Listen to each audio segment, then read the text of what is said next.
नमस्कार जय कुकिंग स्टूडियोर पक्ष थेके सबाइके अनेक अनेक शुभेच्छा।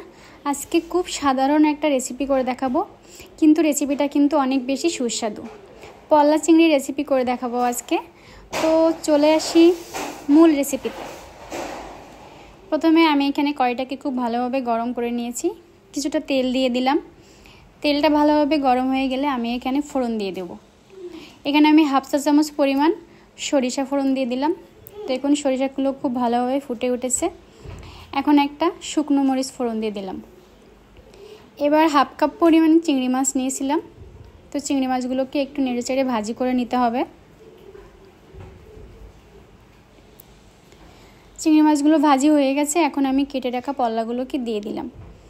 পল্লাগুলোকে আমি কেটে ধুয়ে খুব ভালোভাবে জল ঝরিয়ে নিয়েছি, যেহেতু পল্লায় অনেক বেশি জল হয়।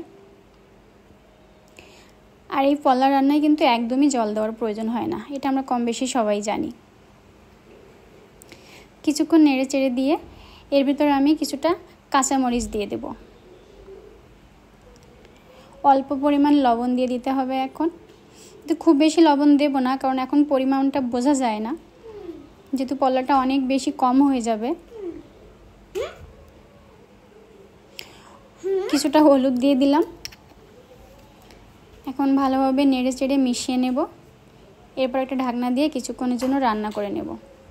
তো 5 মিনিট পর ফিরে এসেছি, দেখুন কি অবস্থা, কতটা জল বেরিয়েছে।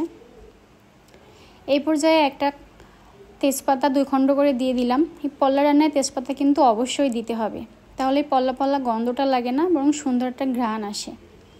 তো আমি বেশ কিছুক্ষণ ধরে রান্না করে ঝোলটাকে একদম কমিয়ে নিয়েছি। এই পর্যায়ে আমার রান্না কিন্তু প্রায় শেষ। তো দেখুন লবণটা অবশ্যই চেক করে নেবেন। আমি পরবর্তীতে হালকা লবণ অ্যাড করে দিয়েছি। তোমার রান্নাটাও কিন্তু হয়ে গেছে। খুব সহজে এই রেসিপিটা আপনারা করতে পারবেন এবং এটা খেতে কিন্তু খুবই ভালো। তো আমার রান্নাটি ভালো লাগলে অবশ্যই আমার চ্যানেলটি সাবস্ক্রাইব করে রাখবেন। সবাই সুস্থ থাকবেন। নমস্কার।